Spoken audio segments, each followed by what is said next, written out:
إلهنا وقفنا في هذه الليلة بين يديك، وجهنا وجوهنا إليك، رفعنا أكف الفاقة والضراعة إليك.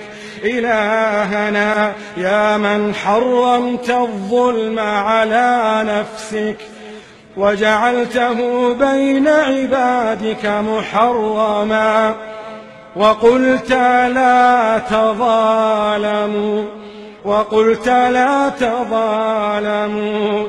إلهنا إلهنا إلهنا كن لإخواننا المسلمين المظلومين في سوريا يا الله يا الله.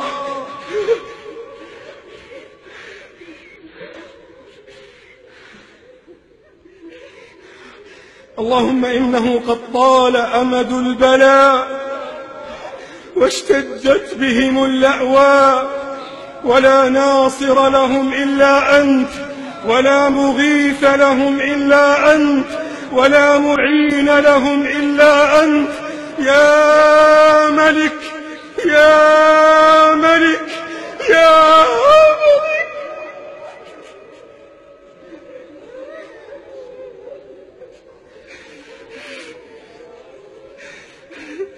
اللهم إنا نسألك لإخواننا فرجا قريبا، فرجا عاجلا.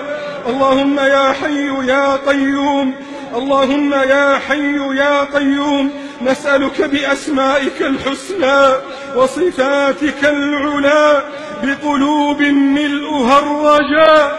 اللهم يا حي يا قيوم، اللهم ارفع الظلم والحصار عنهم، اللهم بدل خوفهم أمنا وفقرهم غنى، وزدهم يا ربنا صبرا وثباتا. اللهم احفظهم في أنفسهم وأهليهم وديارهم وأموالهم ومقدساتهم. اللهم ارحم الشيخ الكبير، اللهم ارحم الشيخ الكبير، وارحم الطفل الصغير، وارحم الأم الرؤوف.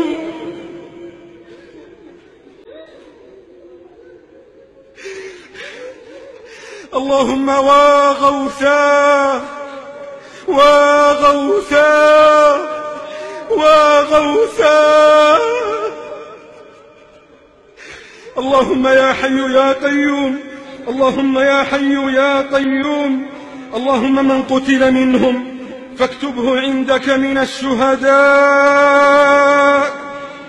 وخيره من الحور العين ما شاء.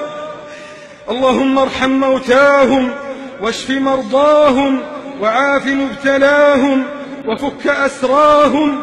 إلهنا رحماك بهم. اللهم ارحم حنين الحان وارحم أنين الآن. اللهم اجعل الغلبة لهم والنصر حليفهم، وأكرمهم بعاجل فرجك. اللهم أنزل عليهم من الخير والفضل والبر والنعم والبركات أضعاف أضعاف أضعاف ما نزل بهم من البلاء. إلهنا من استقوى بقوته عليهم فإنا نستقوي بقوتك عليه.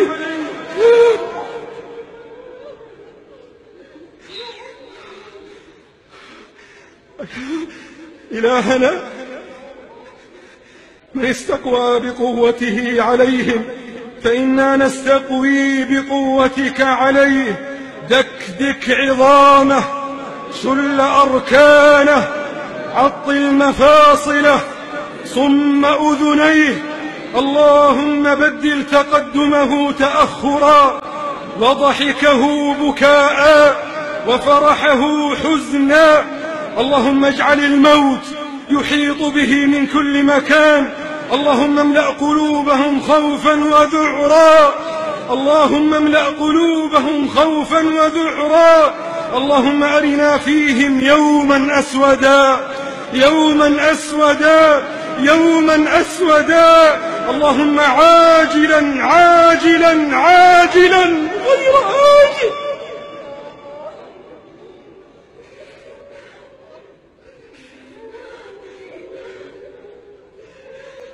قدمت لكم هذه المادة من موقع محبي الشيخ إدريس أبطر.